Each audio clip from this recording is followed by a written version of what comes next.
High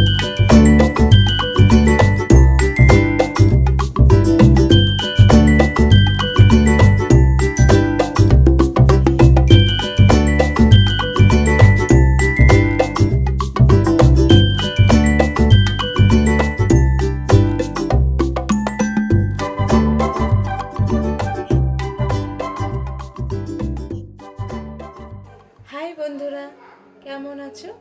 আশা করি সবাই ভালো আছো। কিন্তু আমার শরীরটা খুবই খারাপ ছিল, তাই সকালে আজকে উঠতে একটু দেরি হয়ে গেছিল। তাও উঠলাম অনেকটা বেলা করেই, প্রায় 8টা থেকে 8:30 এরকম বেজে গেছে। শরীরটা ভালো ছিল না, তাই মা আজকে আর ডাকেনি। ঘুম থেকে উঠে বিছানাটা গুছিয়ে নিয়েছি। দেখো, শরীর ভালো থাক আর না থাক, বিছানার যদি সুন্দর পরিপাটি করে গুছিয়ে না রাখা হয়, মনটা বেশ ভালো লাগে না। তো ওটাকে সুন্দর করে গুছিয়ে রাখলাম। তারপর ফ্রেশ হয়ে এসে জল খেয়ে নিলাম, আর সাথে একটি ওষুধ খালি পেটে ছিল ওষুধটি। ওটা খাওয়ার পর তারপর চা খাবো। আর এই যে দেখছো দুটো জলের বোতল, এই জলের বোতল দুটো সারাদিনে আমি শেষ করব। মা প্রত্যেক দিনই ডেলি এই জলের বোতল দুটো ভর্তি করে দেয়, আর আমি চেষ্টা করি সারাদিনে সেটাকে শেষ করতে। আর তোমরাও প্রচণ্ড পরিমাণে জল খাবে, যতটা পারবে জল ও ফল খাওয়ার চেষ্টা করবে, কারণ এই গরম যা পড়েছে প্রত্যেকটি মানুষের শরীরে প্রচুর পরিমাণে জলের প্রয়োজন। তো যাই হোক, দেখো, তোমাদের সাথে কথা বলতে বলতে আমি একটু দরকারে ছাদে চলে গেছিলাম। তো কেন গেছিলাম সেটা তোমাদের পরে বলছি। তো ছাদে দেখো কি পরিমাণ রোদ উঠেছে, মারাত্মক। মানে তখনই সকালবেলাতেই ছাদে আর দাঁড়ানো যাচ্ছে না। আর এই দেখো, এই ফুল গাছগুলো কম বেশি ফুল আসে, কিন্তু গাছগুলো গ্রোথ নেই, কারণ যত্ন করা হয় না সেভাবে। বৌদি করতো যত্ন, তো বৌদির শরীরটা একটু খারাপ থাকার জন্য ও যত্ন এখন অতটা পরিমাণে করতে পারে না, তবুও চেষ্টা করে। আর এই দেখো, আমাদের জরাজীর্ণ করবী ফুল গাছে কি সুন্দর করবী ফুল ফুটেছে। আর এইদিকে দেখো, আমার মুখ চোখ দেখেই বুঝতে পারছো শরীরটা ভালো নেই। এই দেখো, আগের দিন যে আমগুলো রোদে দিয়েছিলাম, এগুলোই শুকিয়ে আমশি হয়ে যাচ্ছে। এগুলোই ছাদে রোদে দিতে গিয়েছিলাম। তো দেখো, নিচে চলে এসেছি, আর ওষুধ খেয়েছিলাম, অনেকটা টাইম হয়ে গেছিলো। এবার চা খাবো। আমি চা খাইনি বলে এতক্ষণ পর্যন্ত মাও চা খায়নি, তাই আমার চায়ের সাথে সাথে মায়ের চাটাও বানিয়ে নেব একেবারে। তারপর যা কাজকর্ম আছে টুকটাক করব। আর মা ওইদিকে দুপুরে রান্নার জন্য সবজি কাটছিল, আমি চাটা বানিয়ে নিয়েছি। এই দেখো, গরম গরম 1 কাপ চা। শীতকাল হলে এটাকে আমেজ করে খাওয়া যেত, কিন্তু গরমকালে চাটা একদমই মানে অতটাও ভালো লাগে না। তবু সকালবেলা তো একটুখানি চা না খেলেও হয় না। তো সকালবেলা 1 কাপ চা, সেটা হাফ কাপ হলে তো আরও ভালো হয় এই গরমের মধ্যে। তো দেখো, চা খাওয়ার পর একটুখানি কাজ করে নিচ্ছিলাম। এই যে দেখো, এই ব্যাগটা ছিঁড়ে গেছিলো, ব্যাগটার চেনটা, তো চেনটা লাগাতে দেবো বলে রেডি করে রাখছিলাম, বাবাকে দেবো, বাবা সারিয়ে এনে দেবে।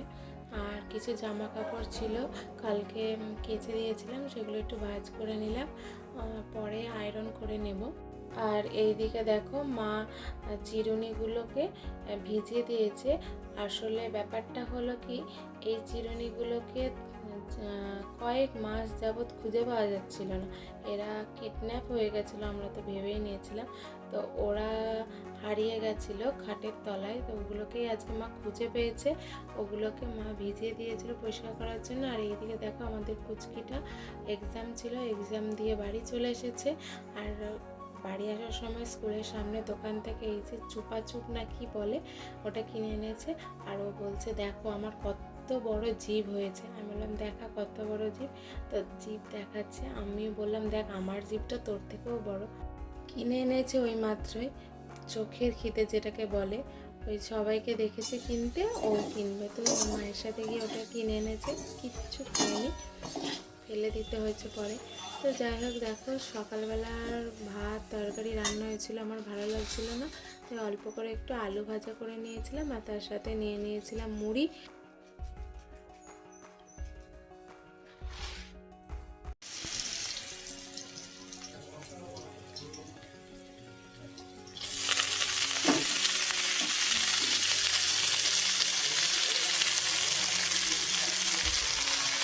মুড়ি আলু ভাজা খাওয়ার পর এই যে দেখো এই লাল শাক ভাজাটা দুপুরে রান্নার জন্য বসিয়ে দিয়েছিলাম। আর আগে থেকে মা ভেজে রেখেছিল বাদাম, আর এখানেই বাদাম কটা গুঁড়ো করে নেব। তোমাদের কার কার বাড়িতে এরকম ছোট্ট মিনি হামালদিস্তা আছে বলো তো? আমার তো এটাকে খুবই ভালো লাগে, খুব সহজেই কোনো কিছু ছেঁচা গুঁড়ো করা হয়ে যায়। এই যেমন ধরো শীতকালে যখন কলাই টালে বড়ি কোথাও কোনো রান্নাতে দিতাম, তো চট করে এখানে গুঁড়ো হয়ে যেত। তারপর মেনলি এটা নিরামিষের জন্যই কেনা হয়েছে, নিরামিষ আদা টাদা ছেঁচার জন্য মা এটাকে কিনেছিল। দেখো তোমাদের সাথে কথা বলতে বলতে আমার শাক ভাজা রেডি। আর এই দেখো একটু বেলার দিকে হারমোনিয়াম সারাতে এসেছিলো। আর এই হারমোনিয়ামটা কিন্তু আমার ছোট্টবেলাকার, আমি যখন গান শিখি তখন আমার মা এই হারমোনিয়ামটা কিনে দিয়েছিল। এটা অনেক অনেক অনেক পুরনো স্মৃতি আমার। ছোট্টবেলা বলতে একদমই পুচকে, যখন আমি 3.5 থেকে 4 বছরের, তখন আমার মা এই হারমোনিয়ামটা কিনে দিয়েছে। আর আজকে এসে হারমোনিয়ামটাকে এইভাবে খুলতে হলো, কারণ এর আগে কোনো দিন ওকে ডাক্তার দেখাতে হয়নি। হারমোনিয়ামটা হঠাৎ করে অনেক দিন মাঝে বাজানো বন্ধ ছিল বলে একটু সমস্যা হয়েছিল, আর রিডগুলো একটু উঠে গেছিলো। তো পুচকেকে এখন আমারই গানের স্যার, উনি শেখাতে আসেন। তো উনি বললেন তাহলে এই যে ছোটোখাটো অনেক প্রবলেমই তো হয়েছে, তাহলে একবারেই সারিয়ে নাও। তো পুচকে এখন গান শিখছে, ওর জন্য হারমোনিয়ামটাকে সুন্দর করে রেডি করা হচ্ছে। যেটা এক সময় আমার ছিল, এখন থেকে ওটা ওরই হারমোনিয়াম। তো দেখো দুপুরবেলা উনি এসেছিলেন বলে চাটা আর কিছু করিনি, ঠান্ডা ঠান্ডা একটু শরবত বানিয়েছিলাম, সেটাই ওনাকে দিয়ে দিয়েছিলাম। আর তার সাথে একটুখানি ফলও কেটে দিয়েছিলাম, আর একটু ফ্রিজে মিষ্টি ছিল সেটাও দিয়েছিলাম। তো উনি চলে যাওয়ার পর এই দিকে দেখো বড়া ভাজতে বসে পড়েছি। বড়া বলতে তোমরা বোঝো কি না আমি জানি না, হয়তো অনেকেই বোঝো। তো এটা হচ্ছে কলার বড়া।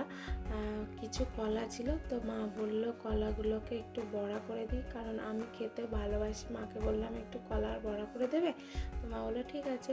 তো মা কলার বড়া করে দিয়েছে। কলার বড়া মৌরি দিয়ে মেখে, মানে এর ভিতর মৌরি দিলে জাস্ট টেস্ট হয়, আমার তো খুবই ভালো লাগে। তো মা মেখে দিয়েছিল, তো আমি ছোট ছোট করে সুন্দর করে যতটা পারছিলাম সেইভাবেই করছিলাম। হয়তো অনেক সুন্দর গোল হয়নি, তবুও চেষ্টা করছিলাম সুন্দর সুন্দর গোল গোল করে একটু ভাজার। দেখো যতই খাই, দেখতে যদি সুন্দর না হয় কোনো খাবারই খেতে কিন্তু ইচ্ছে হয় না আমাদের। খেতে সুস্বাদু হলেও দেখতে সুন্দর হওয়াটা আমাদের কাছে যেন বেশি ভ্যারি করে, তাই না?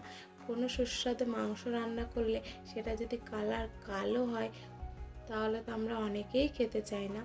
তো চলো দেখো তোমাদের সাথে কথা বলতে বলতে আমি আর নরম তুলতুলে বড়া একদম রেডি। আর খুব গরম ছিল বলে তোমাদের অতটা ভালো করে দেখাতে পারছি না, তবুও দেখো কতটা নরম হয়েছিল। তো দেখো এক বাটি বড়া ভেজে নিয়েছি। আর এদিকে দেখো ভাজাটা গ্যাসে বসিয়ে দিয়ে আমাদের পুচকেকে স্নান করিয়ে একটা চকলেট আর কিছু ফ্রুটস দিয়ে ওকে বসিয়ে দিয়ে গেছিলাম। আর ও বসে বসে ফল খাচ্ছিল আর ফোন দেখছিল। আর এদিকে আমারও স্নান করা হয়ে গেছিলো, আর অনেকটাই বেলা হয়ে গেছিলো, প্রায় 1টা থেকে 1:30 এরকম। খিদেও পেয়ে গেছিলো যেহেতু সকালবেলা মুড়ি খেয়েছিলাম।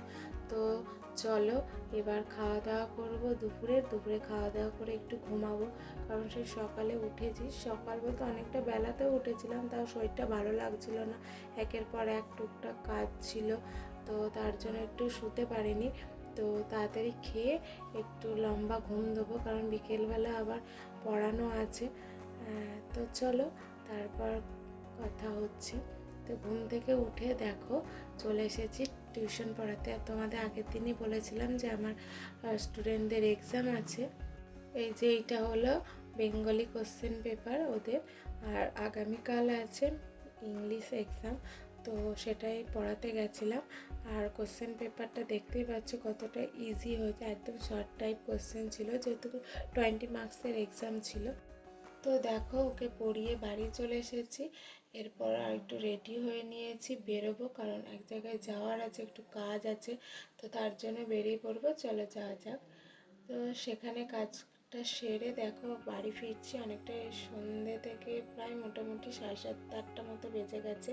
তো বাড়ি আসার পথে একজনের বাড়িতে গেছিলাম, তো সেখানে এটা খেতে দিয়েছিল, তো শরীরটা খারাপ ছিল, এটা বেশ ভালো লাগছিলো ঝাল ঝাল খেতে। তো ওটা খেয়ে বাড়ি চলে আসি, কারণ আমার পুচকি ফোনের ওপর ফোন করেই যাচ্ছিলো, ওর মন খারাপ করছিল, আমি বাইরে ছিলাম, ওকে নিয়ে যাইনি, অনেক আবদার। তো দেখো গলা জড়িয়ে এখন আদর হচ্ছে। আমাদের ভিডিও তোমাদের কার কার ভালো লাগে অবশ্যই লাইক অ্যান্ড কমেন্ট করে জানাবে, আর যারা চ্যানেলে নতুন তারা অবশ্যই সাবস্ক্রাইব করে পাশে থাকবে। আর এই যে দেখো শরীরটা খারাপ ছিল, তাই মাথা যন্ত্রণা করছিল, মাথায় একটু তেল দিয়ে নিচ্ছিলাম, কারণ মাথায় তো তেল দিতেই পারি না, কারণ মাথায় তেল দিলে মুখে র্যাশ বেরিয়ে যায়। তাই যেদিন শরীরটা খারাপ থাকে, মাথা ব্যথা করে, প্রচণ্ড পরিমাণে মাথা যন্ত্রণা করে, সেদিনে একটু মাথায় তেল দিয়ে নিই। তো চলো আজকের মতো এখানেই গল্প শেষ করছি, আবারও চলে আসবো নতুন একটা গল্প নিয়ে তোমাদের সাথে, আশা করি খুব ভালো লাগবে। চলো টাটা।